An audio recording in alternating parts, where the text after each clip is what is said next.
Hello, hello. It is Thursday, the 15th of December, 2022. Welcome to the War on Error. Welcome. My hat's a bit squiffed tonight because I left it on a radiator and it's got a bit weird. Hello to John Barleycorn. Hello to Lefty Boater saying, all right, all right. We've got Yoni there. It does look like the Error is winning this one. Yes, it does. Never mind. Howdy, I'm at work tonight, says Ernie Burns. Howdy, Ernie. The poet god who sometimes deems this show acceptable enough to opine in our chat, and he always these little nuggets, little golden nuggets of truth, little truth bombs that Ernie likes to drop.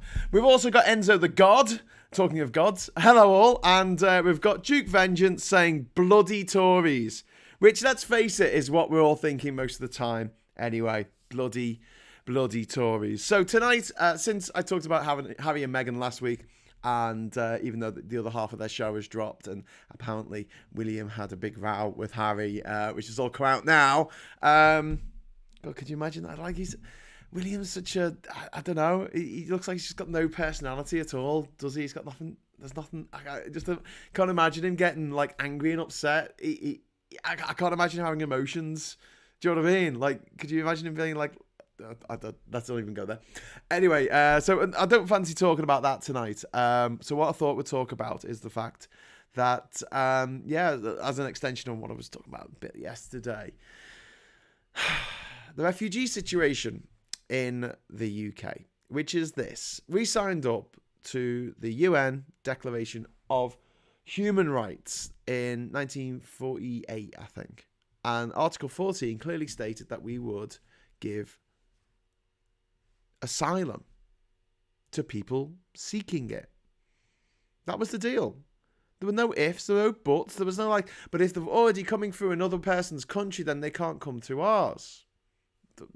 That's not in there. It just says if people are looking to like escape war and persecution, then they can seek asylum in our country, and we can decide. Like, we can decide once they're in our country or once they apply, we can say, well, yeah, you can come here. That's fine. But what we've done is we've set up a system in which you can't seek asylum in this country if you're not Ukrainian or from Hong Kong or from Afghanistan, maybe. You can't claim asylum in this country without getting to this country. And it may have escaped a few people's attention, but this country is an island. So whereas if you were seeking asylum in most of the countries of Europe, you would literally be able to walk across a border and say, can we stay here, please? And it can be sorted out. Getting to the UK presents a deadly barrier that desperate people are putting their children onto these little rickety boats. They're paying people smugglers, people traffickers, thousands of pounds each. These people traffickers are raking it in. And it's all because of a system in which people can't apply for asylum from another country, from their own country, or a neighbouring country of their own. There's no website they can go on. There is if you're from Ukraine. But if you're African, so if you're black, no, there isn't.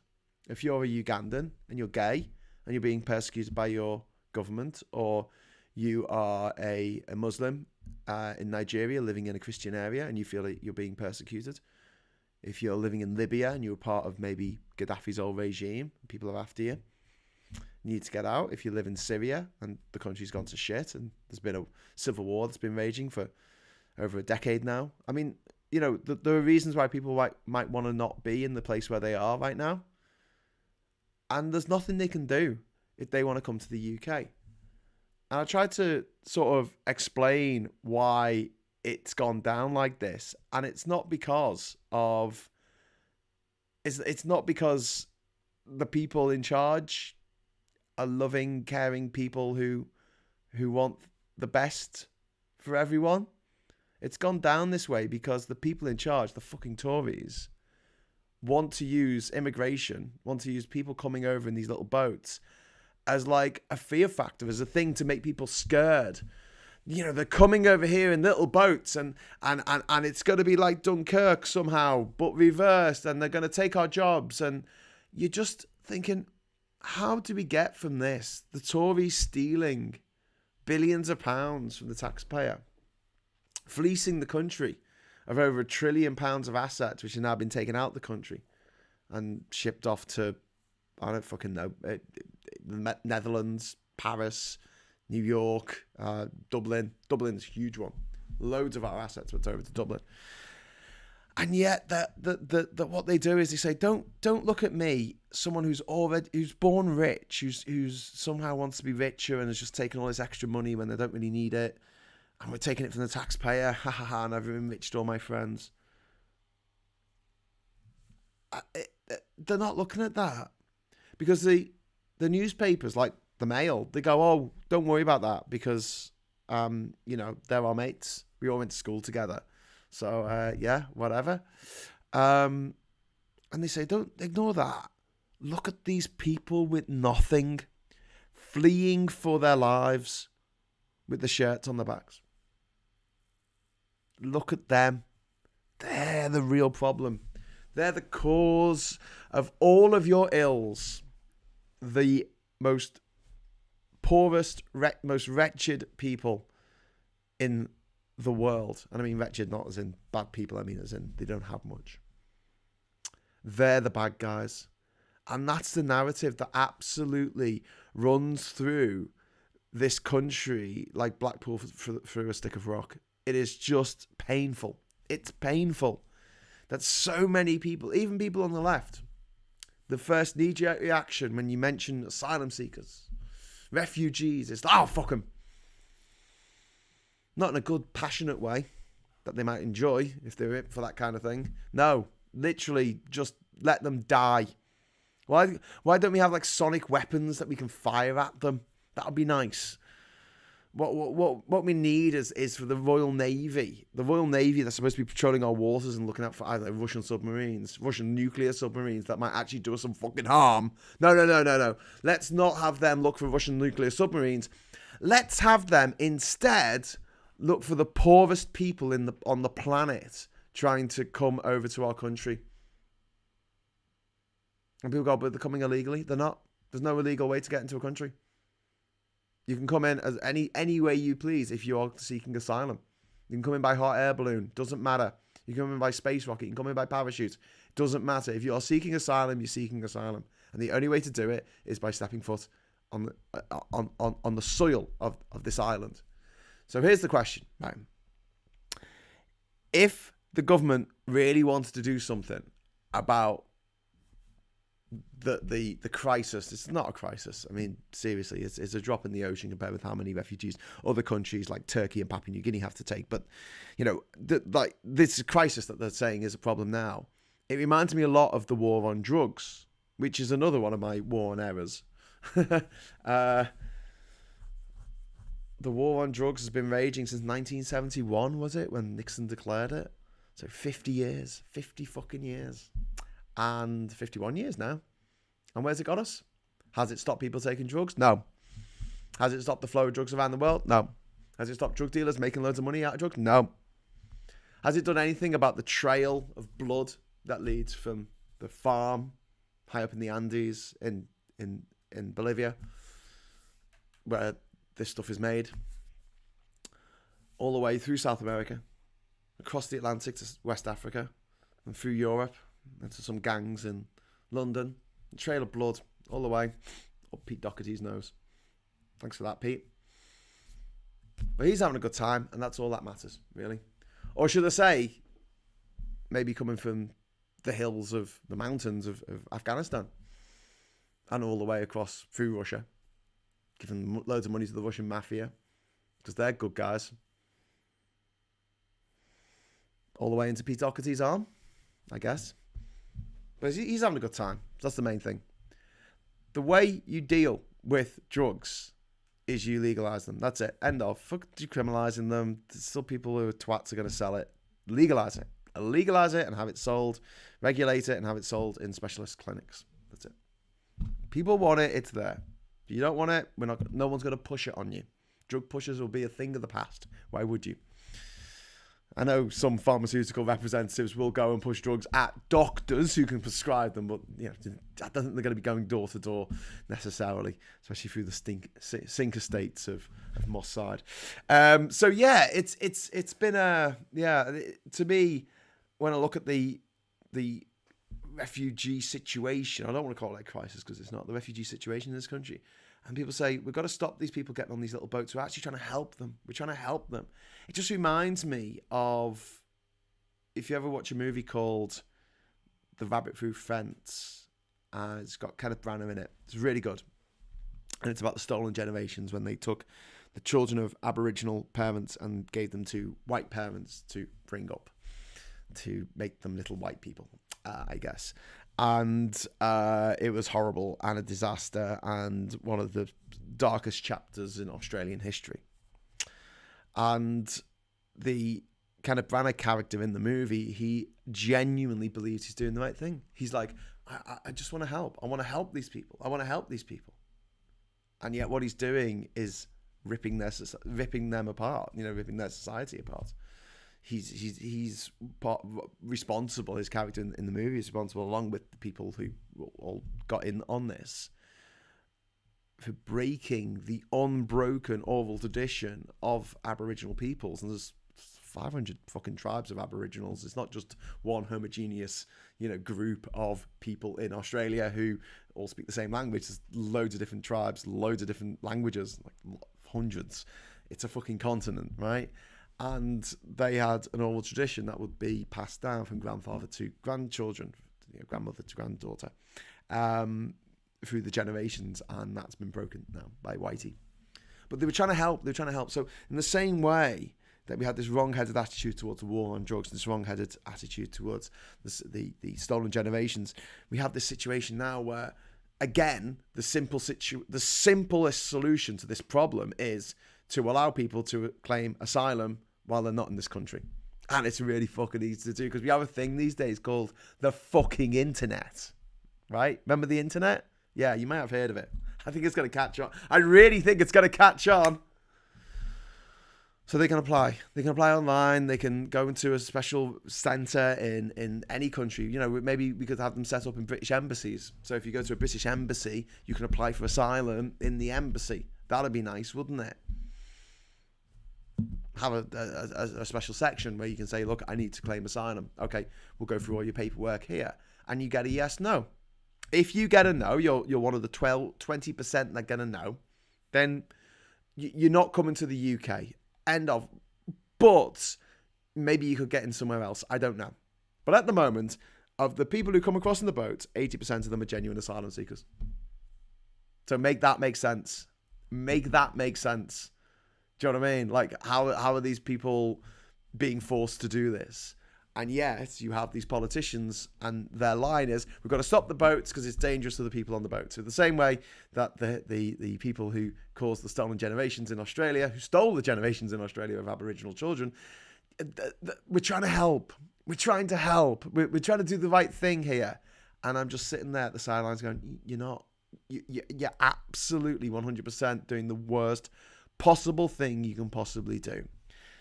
Having drugs illegal so that everything to do with drugs is run by gangsters, and they make shitloads of money out of it, because dealing drugs is the best, most easiest, simplest and safest ways of making money in the world. Isn't that mad? Isn't that fucking mad? It's safer to sell drugs than do a lot of jobs, do a lot of actual real jobs, just like construction and stuff. It's safer to deal drugs. You're less likely to get caught doing drugs than any other crime. Perhaps sexual assault, obviously, because fucking Britain's a piece of shit country. But generally speaking, if your motive is profit, if your motive is making money, forget about art heists, forget about robbing banks. It's too high risk. You're gonna get fucking done. There's CCTV cameras everywhere. They're monitoring your WhatsApp. Forget about it. But dealing drugs, pretty fucking straightforward. You get the stuff for, I don't know, £5. You sell it for £50. Happy days. And if you near the top, not many of them actually really get done for it. And when they do, they've got a way of getting out. So, I mean, I'm left here going, what are we doing? What are we doing? We've reached a situation now where the government is so obsessed with trying to get people distracted by the people coming across on little boats, a situation that they engineered. The point that a situation that they engineered, and they're saying this is bad. And do you know what? Labour aren't doing themselves any favours in this. They're really not doing themselves any favours, because they're going along with the Tory rhetoric. They're going along with the Tory narrative, with Europe, with levelling up, with the Northern Powerhouse, with these slogans that the Tories have come up with, and now they're talking about a migrant crisis when there isn't one. But like they're saying there is, because they're going along with what the Tories want them to say. And I hate the fact that the Tories set the agenda. And this is something that we've got to fucking stop. We've got to stop the worst people in society deciding what we all talk about, what we're all worried about. Do you know what we should be worried about, ladies and gentlemen? Climate change. Because that's going to fuck us in the arse. Everyone. Everyone who's alive today is going to be fucked by climate change. Unless they die in the next year or so. Actually, no, we're already getting fucked by climate change. Look at the wildfires in Australia. Look at the wildfires in California. Look at the flooding in Pakistan. Look at the flooding in Europe a couple of years ago. Look at the extreme weather conditions that we've seen all over the world. Look at the 40 degrees that we had on 2 days over summer, and people died. People died because it was too fucking hot. Never, ever have been that hot before in the United Kingdom. Not since before the last ice age. You know, you're talking of hundreds of thousands of fucking years here. And every civilization that ever collapsed, part of the reason for the collapse was climate change.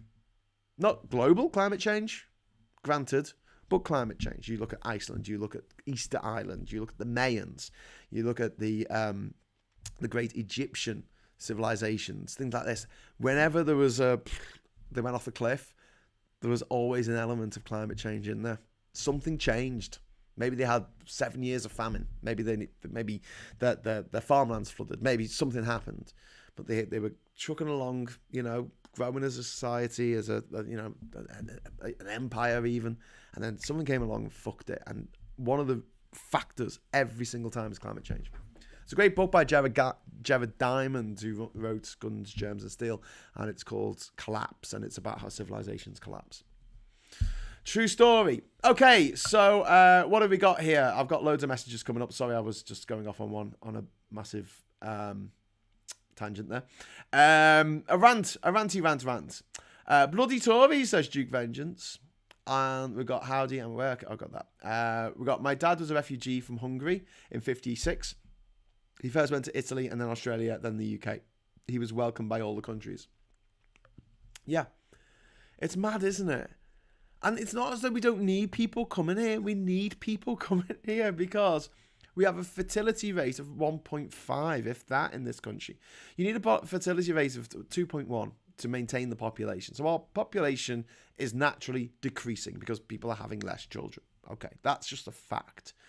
But it means that we're top heavy now with older people who vote for fucking Brexit and stuff, bastards.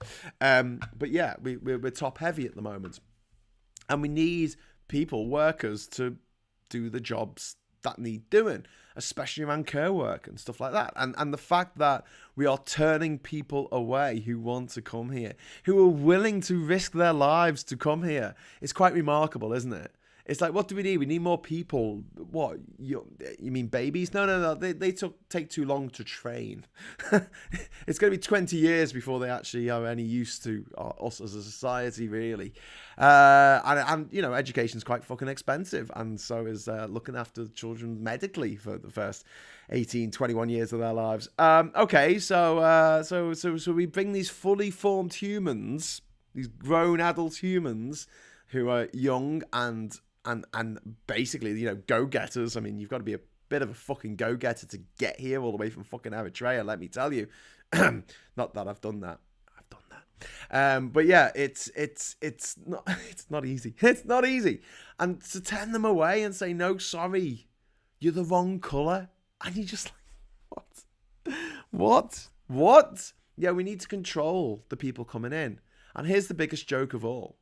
Here's where it just like makes me just go, you got to be fucking joking. The fact they got the working classes so behind the Tory Brexit project, it's so painful to me, because their project is this. They told working class people that they were under threat from people coming from other countries and taking their jobs. It's the same rhetoric you see in America, and you hear in America, where they talk about Mexicans coming over and they took our jobs, right? So these people are coming from other countries to take your jobs. So what we're going to do is we're going to stop them taking your jobs, okay? And we're going to have a point-based system, and we're only going to allow the creme de la creme, the best of the best, Top Gun, if you will. And you're just like, what? What? Hang on. Slow down. Let's think about this for a second. You're telling the people who are going to be doing minimum wage jobs that you don't want them to come here. But you're telling the people who are going to be doing the £100,000 a year jobs to come here. Yeah. Why can't we, as British people, British citizens who are born here, let's play my nativist card here for a moment. Let me play it. Why can't we have the £100,000 jobs?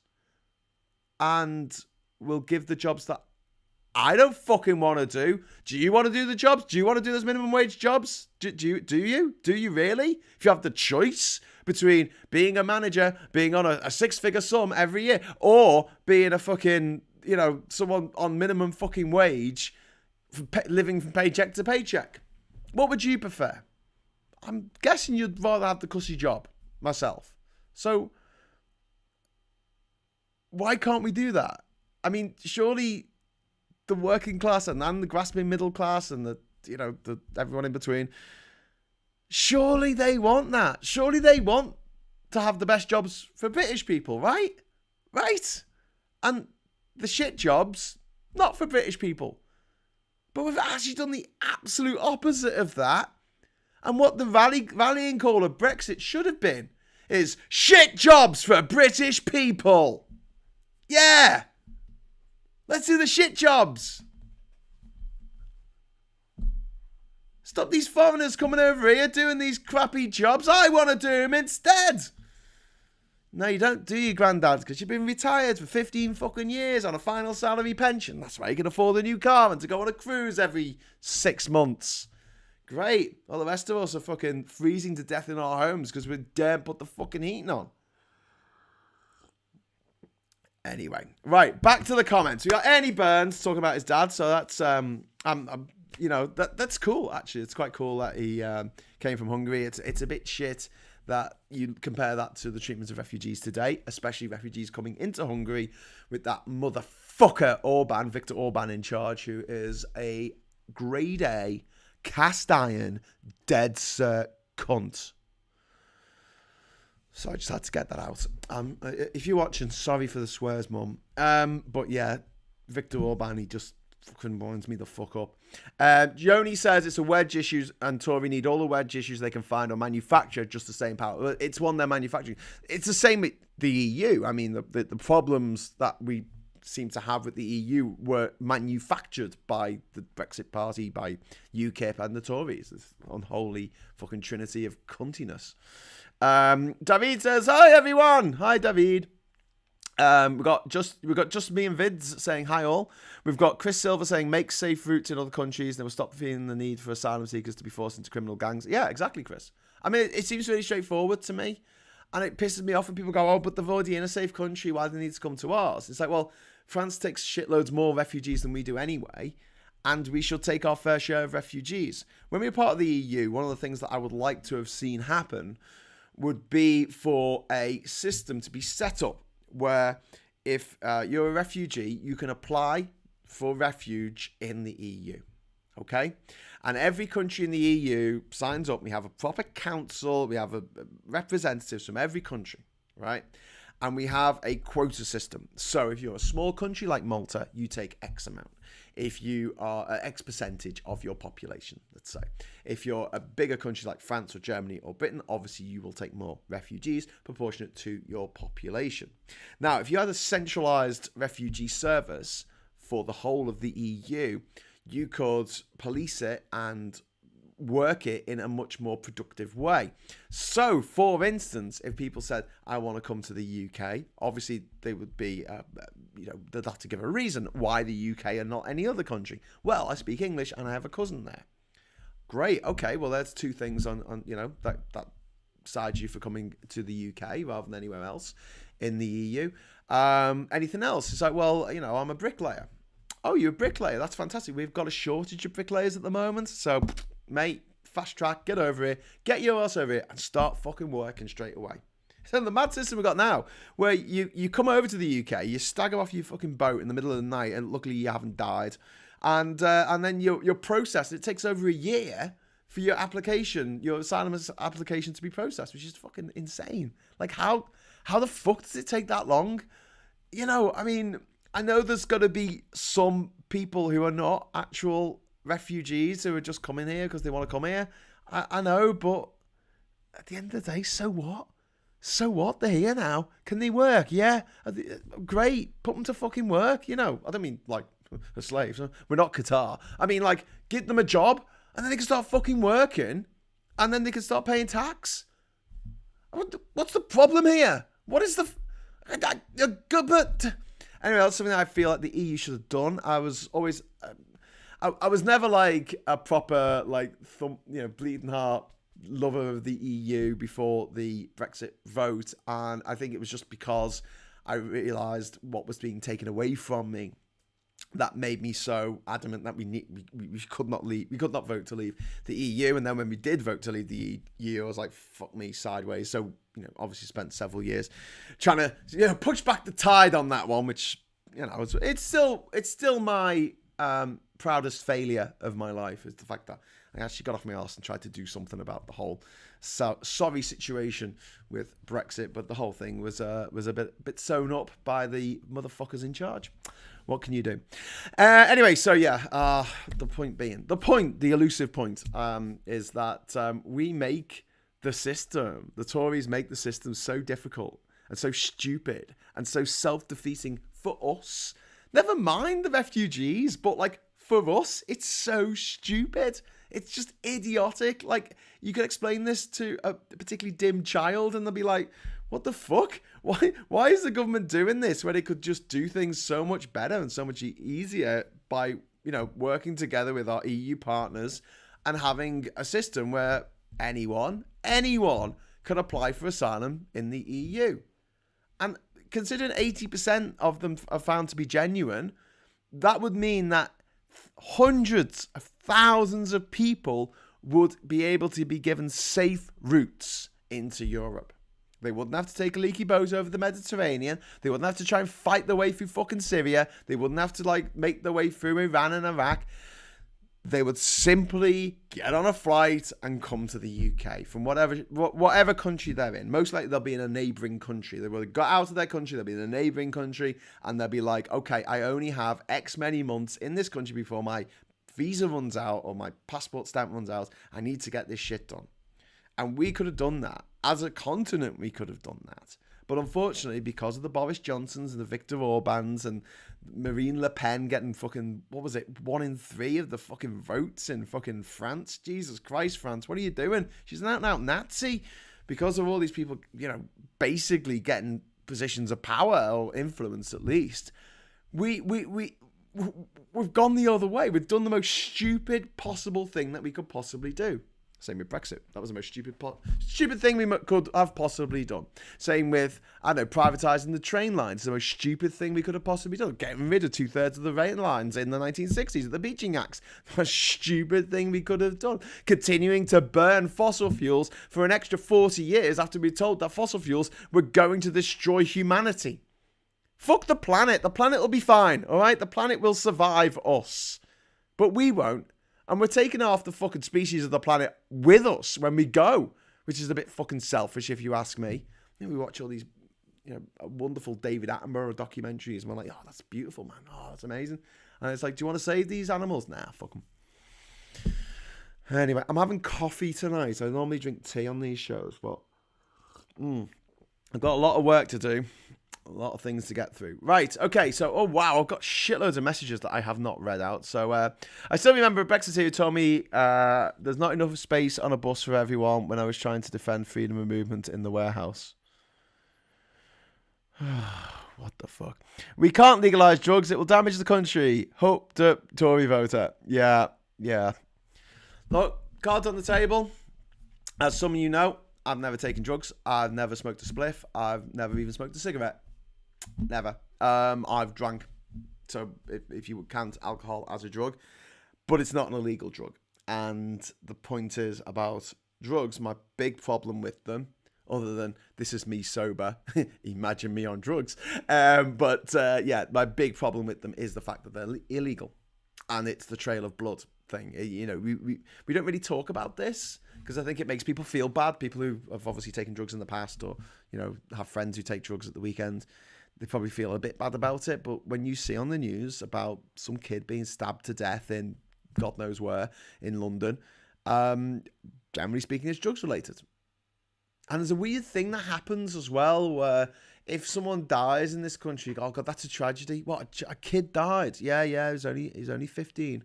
Oh, that's awful. Oh my God, I really feel for his family and his friends, and oh God, going into school and the desk is empty, and oh, that must be so awful for everyone who knew. Oh, but it was drugs related. Oh, fuck him then. What? Well, fuck him, it was drugs related. It's as though by saying that, you take away the whole humanity of the person who's fucking died.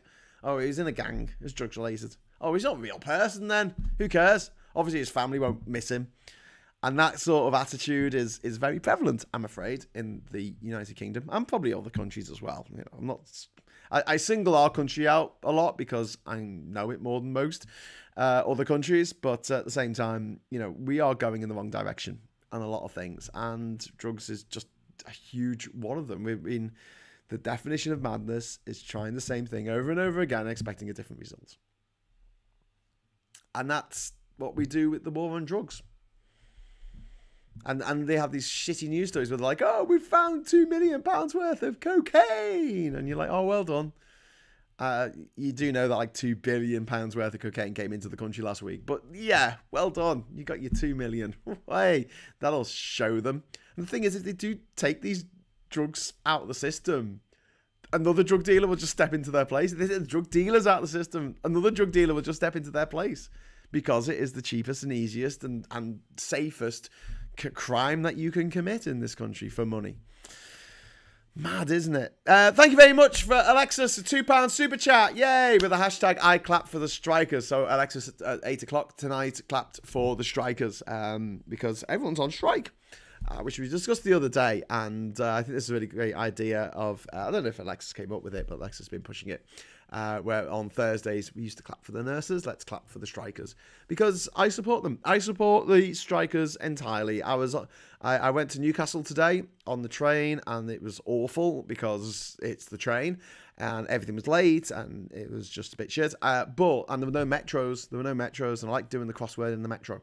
But there were no metros because there was a strike yesterday, and I think there's a strike tomorrow as well. You know, shit. But I support it. You know, it's inconvenient to me personally, yes, and I know people who are going into hospital and stuff have had their appointments rearranged to go around the nurses' strike. And don't forget, the nurses who are striking, none of them are emergency care service people. They're all people working in, you know, operations that can be moved and done another time.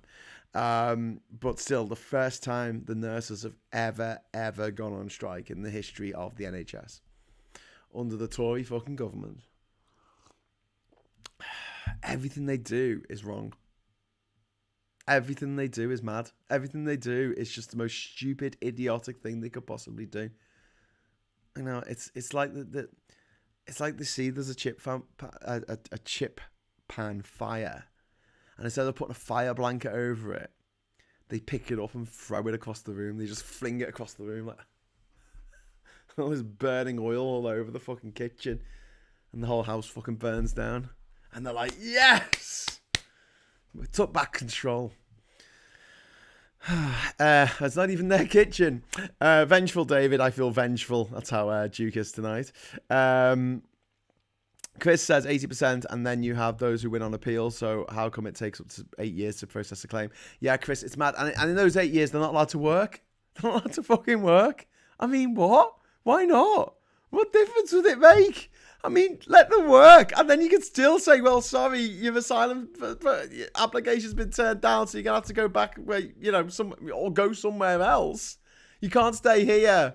But at least we got 8 years worth of taxes out of you. Bye. I mean, even like a hardened cynic like me goes, okay, well, probably because I am a hardened cynic, but like, doesn't that make sense to the gams? Like, seriously, do the gams not get this? Do they not think that society works because we all throw our money into a big pot which pays for education, which pays... But, these fucking lemons who went to private school and think the world owes them a fucking living, the trust fund babies, they say, what's the point of educating the stupid, the poor? What's the point of educating the poor? And it's like, what do you do as a job? Because if we don't educate people so they can read and write, they probably can't work for you in your company, I'm guessing. So it must be a good thing that we teach people to read and write. I read an article by a guy who was an author, and he said, of all the people who could say, I'm a self-made person, which is bullshit, because no one's self-made, we're all community-made. But, I'm a self-made man. It's someone who writes. Yeah, I was sat down at a fucking old typewriter that they nicked from the thrift store that the G key doesn't work in, and they've written out a fucking book. Well fucking done. But if no one's been educated and no one can read, if you haven't paid your taxes and no one goes to school, no one's going to buy your book because they won't be able to fucking read it. Hello? Duh! No one gave me anything. No one gave me nothing. Apart from the milk that my mum gave me, and the school that someone else built, and the roads that I travelled down that someone else built, and the sewers that I flushed my shit down for the first 18 years of my life before I paid any tax whatsoever. Yeah, no one gave me nothing. By the time the top gets to find out, they're already in the House of Lords, indeed. I'll clap for the Tories, their hands in irons, cards off for jail. Callousness is the point. This is from Ernie. What we dehumanizes us and allows us to ignore human dignity in the name of the cause. The cause being keeping the elite in unaccountable power. Yeah, absolutely, Ernie. That is beautifully put. I love it when you come on these. you raise the bar. Chris says, well said, Graham. The problems are that we're ignoring that the people in the future will have to deal with. Yeah. Graham says, sorry, it came in at the end of that rant, but got the gist. I think there's a lot of people feel like that. Yeah, and anyway, David saying that, is saying that Pity Patel will want to deport him. Yeah, probably. Colour, Brexiteers don't even want Romanians and Poles. That's true. We'll only allow people who will be your bosses. Yeah, exactly, Yoni. It's fucking mad, isn't it? How did they get away with that? Does no one point it out? Like, does no one point this out to them? I don't think they do. But I think someone should. Imagine there's an interview on TV and saying, well, we're going to have a points-based system, so we only allow the brightest and the best. And someone in the audience says, oh, does that mean I have to do the shit jobs then? I mean, what? Oh, my God. My granddad didn't even get to retire, says Duke Vengeance. Well, my mum hasn't got to retire. She's 73 and still working full-time, mate. So, yeah, that's the situation that we're in at the moment. I worked 3 years as a picker in a warehouse. Yeah, was it fun? I mean, given the choice between that and a 6-figure salary job, what would you rather have, David? Would you rather work in minimum wage, doing a picking job, or would you rather, get loads of money, sort of work 9 to 5, just play Minesweeper all day and take home a massive fucking paycheck? Yeah. Asperger says, Kosovo applied for EU membership yesterday. Fantastic. And Bosnia-Herzegovina have been granted candidate status today. Still no sign of the domino effect of European countries seeking to follow the UK's example. Well, so Kosovo's flag is based, it's a map of the country, which I don't really agree with so much on flags. Cyprus do it as well. They've got a map of the country on the flag, which is a bit disingenuous because Cyprus is only half of the island of Cyprus. The Republic of Cyprus is only half of the island, obviously the other half being occupied by by Turkey since the 1970s. But yeah, in countries where the integrity of the country is under threat, it seems to make sense to put the actual map of the country on the flag. But Kosovo's flag has got the map of the country and it's got stars above it and it's got a blue background because they're alluding to the EU. They've always wanted to join the EU and be part of the EU for a very, very long time. I went to Kosovo. I've been there twice, actually. I went there as part of my odyssey to every country in the world. I've been there 3 times. Shit. I also went there on my Euro odyssey when I tried to go to every country in Europe in 3 weeks without flying, which I did, but the Guinness World Record said, you took 19 days, you should take an 18. And I went, why, has someone already set this record? They're like, no one set the record. And I'm like, well, why didn't you just say it's 19 then and say it was me? And yeah, but someone might have done it faster and just not told us. I'm like, fucking hell, it wasn't easy, mate. Do you think if you did that, you go, I could tell Guinness, but I'm not going to. I mean, what? Anyway, can't argue with Guinness World Records unless you got some money and you can bribe. No, they don't take bribes. But yes, it's a bit difficult.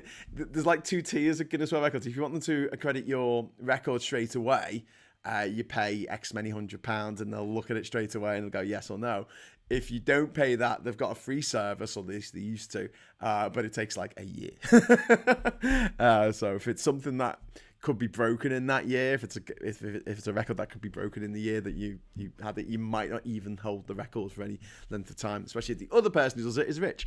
Anyway, so Kosovo applying for EU membership is great, and also Bosnia-Herzegovina. There's this little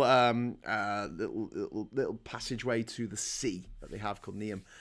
In Bosnia and Herzegovina, it splits Croatia into 2. So you've got most part of Croatia, which is mostly coast, and Zagreb at the top, and then you've got the Dubrovnik part of Croatia at the very bottom on the border with Montenegro. And basically, when they were kind of all in the same group, it was pretty easy to just drive across that little bit of territory in Bosnia. But since Croatia has joined the EU in 2007, it's become a lot more difficult. Was it 2013? I don't know.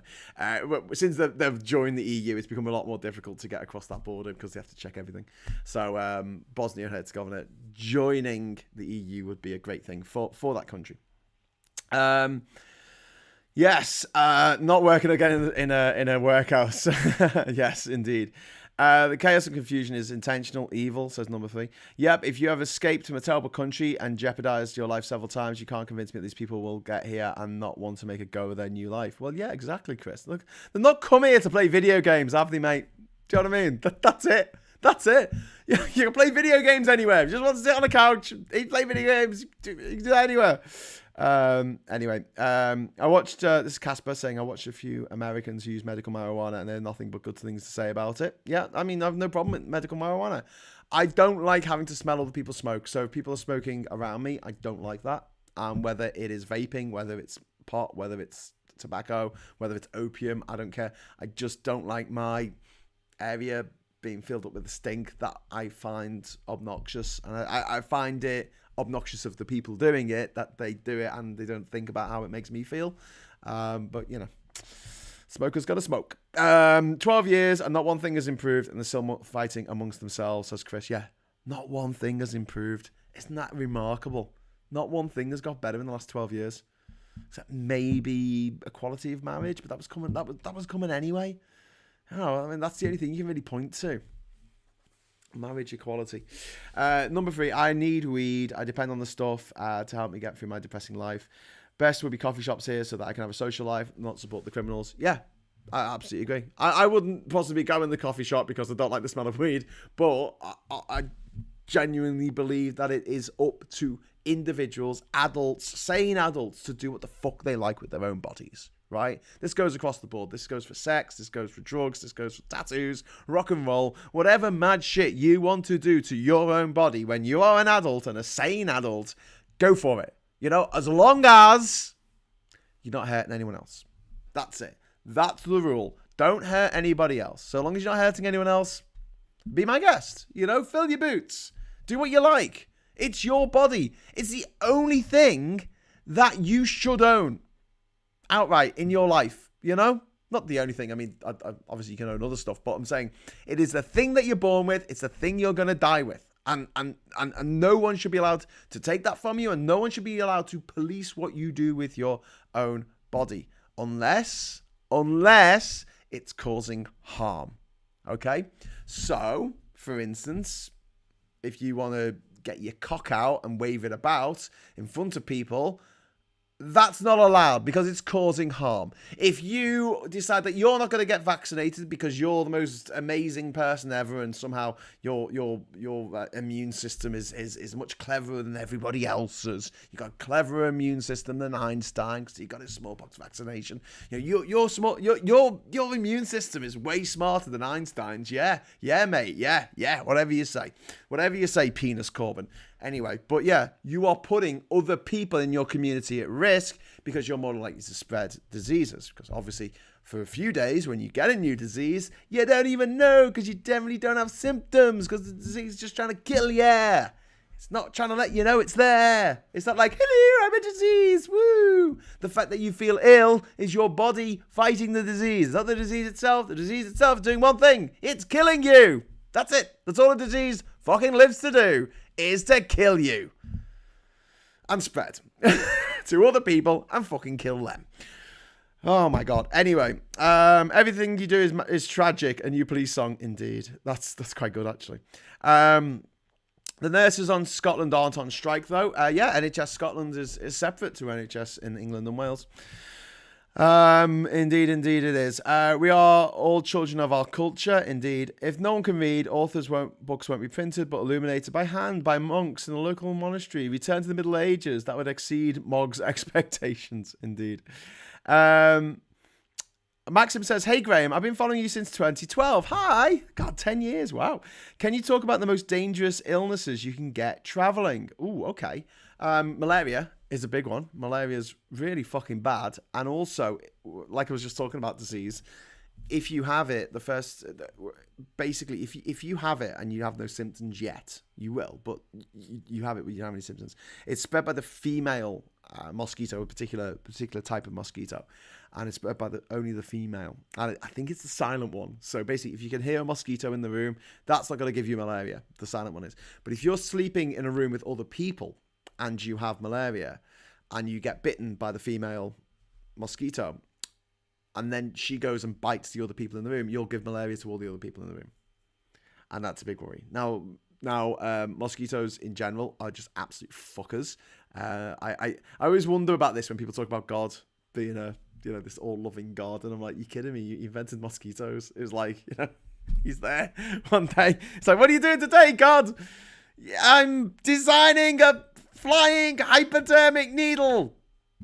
Why? Well, I've got all these really interesting diseases that I've invented, and I need something to spread them from person to person. Oh, or animal to animal. Oh, that sounds great, yeah. So, Japanese encephalitis, elephantitis, which is that horrific disease that you see with the swelling of the legs or the testicles or, a part of the body that's been, you can see sometimes on their arms, which is just fucking horrific. That's spread by mosquitoes. Yellow fever is spread by mosquitoes. Dengue fever is spread by mosquitoes. Malaria is obviously spread by mosquitoes. There's about 50 vectors that are spread by mosquitoes. So when you're traveling, take your malaria pills, and there's a few different malaria pills that you can take, and it's a good idea to try different ones before you find one that works for you. There's one that you only have to take once a week, but it can give you bad dreams and fuck with your head. So if it doesn't work for you, don't use that one. Then there's doxycycline, which is what I used when I was traveling. And a little tip for you: if you want to get a supply of doxycycline and only have to pay for the NHS charge for it, which is £9.35. Instead of having to pay, 20, 30, 40 pounds for the tablets, get your doctor to write you a script for acne, because it can be prescribed for acne. To just say you got acne. Maybe it's a good idea if you're friends with a doctor. Always befriend a doctor. Just a mate who's a doctor. Can you get me some doxycycline? Anyway, otherwise traveling can be quite expensive. Get all your vaccinations, because you don't want Japanese encephalitis. There's some countries that you can't get into unless you have your yellow fever vaccination. So you need your yellow fever card. Brazil is one of them, and there's a bunch of others. And so you'll need that if it's in your passport. So that's all right. As for me, when I went traveling, I didn't get ill. I didn't get ill at all. I didn't get one single disease. I didn't take a day off traveling because I was diseased or I was ill. The only time I felt sick was when I was at sea or had a hangover. Or had a hangover at sea, which was particularly unpleasant, but it was always self-inflicted. And I just kept to basic rules. You know, don't drink the water, drink beer. It's got alcohol in. That must kill anything there, right? Don't eat salads. God, I don't like salads anyway, as you can probably tell. But yeah, just basic rules. One of the rules I had was like, if I'm going to eat food, I want the food to be hot. So I wouldn't eat, say, like some meat that was hot and now it's cold. I'd always make sure that it was cooked in front of me, or, you know, or at least in at the side of the road or wherever the fuck I was. Just a few simple precautions. I had hand sanitizer with me, so after going to the bathroom, there was nowhere to wash my hands. I just used the hand sanitizer. But yeah, I mean, I know people who have had anemic dysentery traveling. I've not had it myself, touch wood. Maybe that could be next on my bucket list, get anemic dysentery. But that is particularly horrific to go through. Basically, everything inside you wants to get out as quickly as possible through the nearest orifice it can. How can I put that any more bluntly without actually telling you what happens? You can imagine it's pretty fucking grim. So anemic dysentery is something that a lot of people, you know, traveling can end up getting, but it's not necessarily deadly.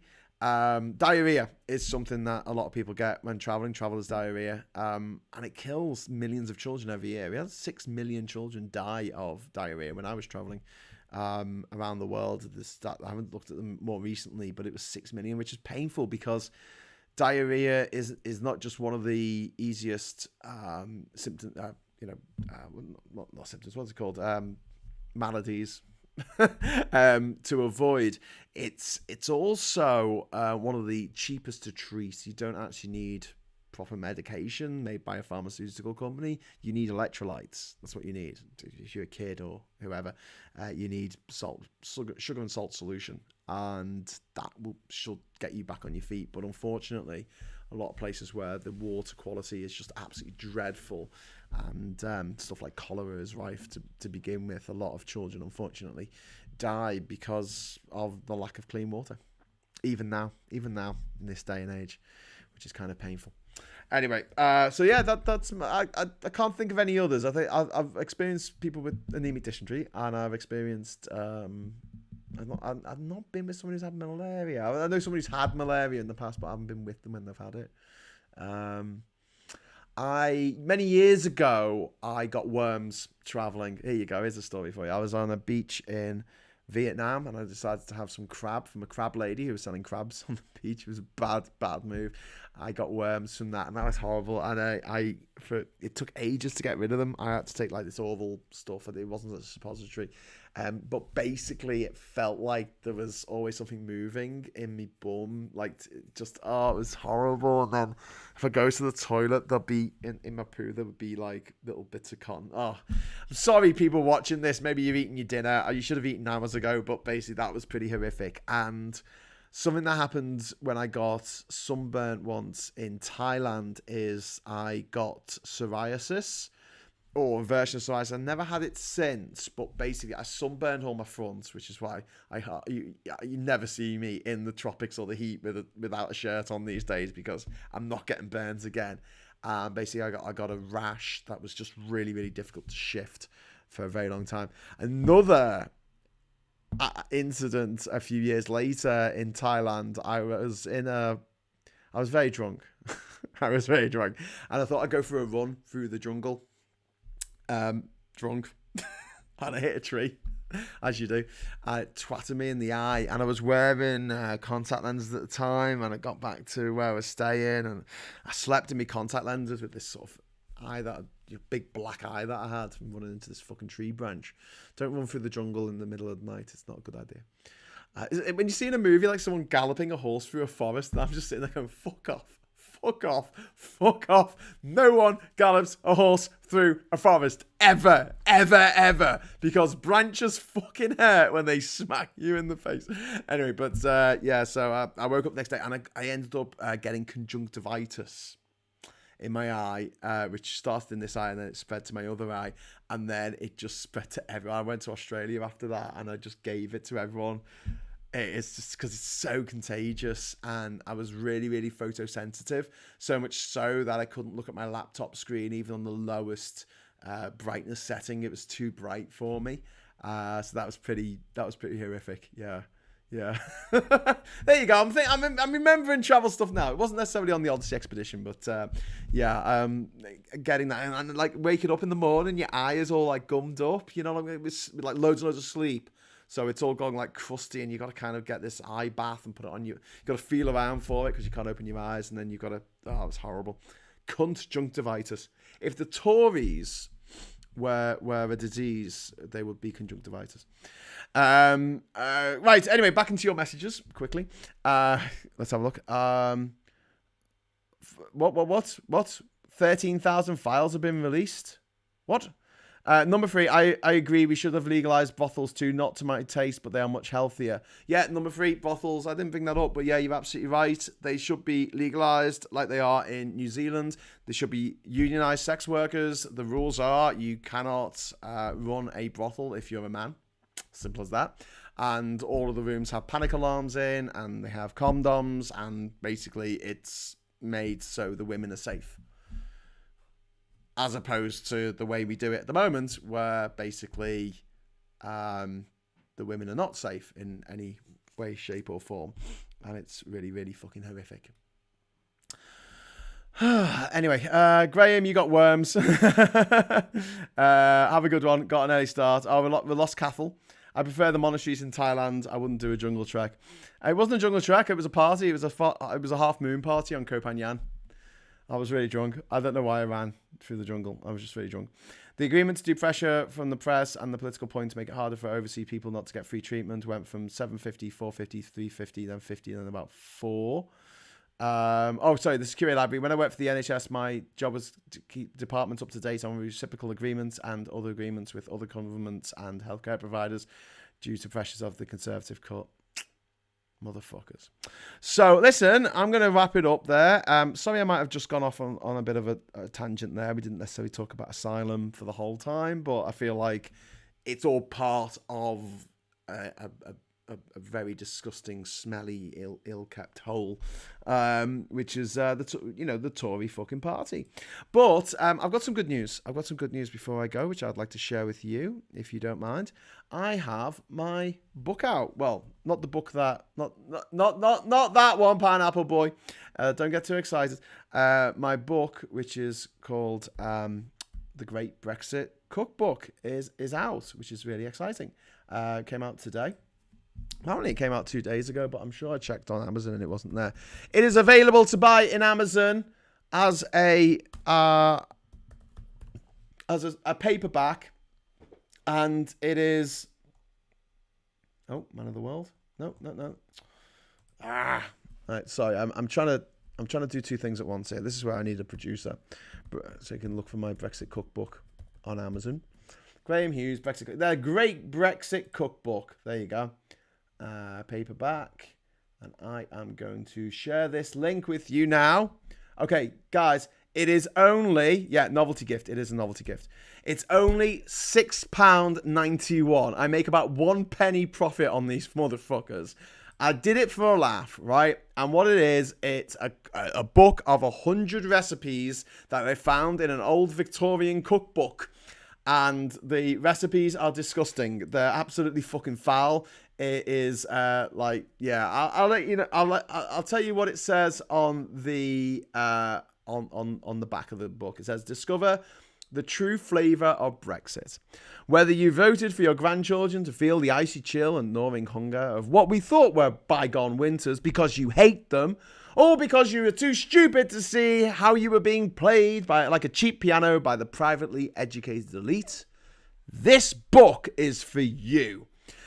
Now that we've imposed crippling trade sanctions on ourselves, as if we just lost a major war, and rid our majestic kingdom of them pesky foreigners who came over here and did all the jobs we didn't want to do, we are finally free to eat the god-awful food of our once and glorious past. Cheap and tasteless dishes of low nutritional value, such as stewed pigeon, bone soup, and boiled sheep's head.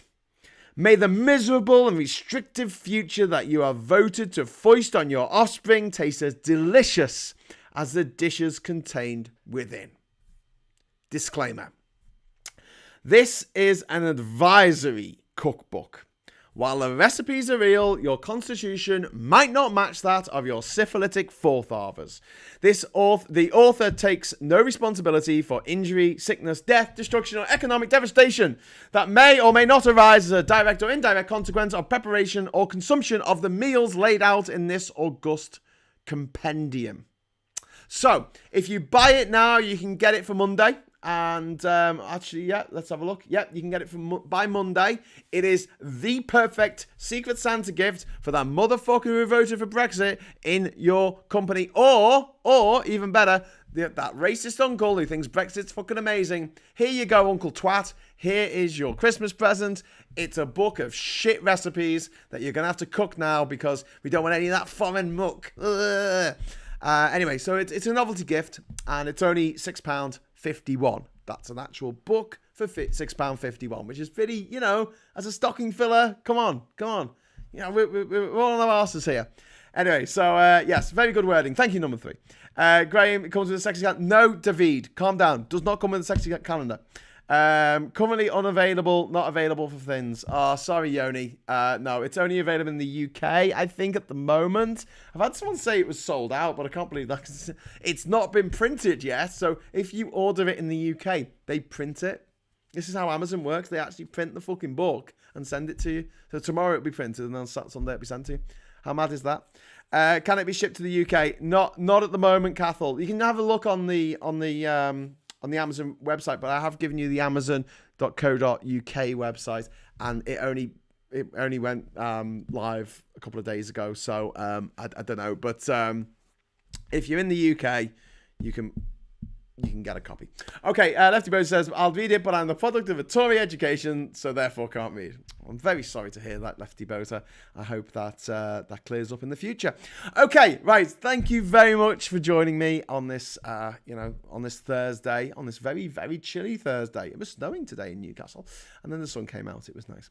I will be back on Monday. Maybe. Yeah, I'll be back on Monday. I'll be back on Monday for more War on Error. In the meantime, thank you so much for watching. Patrons. Thank you so much for watching. Thank you to all my patrons. Thank you to all my YouTube members. There's a lot of you, and you're all absolutely fucking awesome. And I'll try and get more content out in the new year. There's a big list of stuff that's coming, and coming your way, I hope. Roger is saying camel doing Donglaw Handcock. Thanks, Roger. Thanks for that one. Catherine, good night, everyone. David says bye, everyone. Good night. And number 3 says good night, everyone. David says, okay, book must be good. I'll check it. Okay, so check out The Great Brexit Cookbook by Graham Hughes. It's not, if you Google it, nothing comes up yet. It's literally hot off the press. So if you head over to Amazon, you will be able to get it before Christmas if you want to send it to someone in your life who voted for Brexit as a bit of a fuck you. Okay, so all good? All good. Right, until next time, hello, good evening, welcome, and goodbye.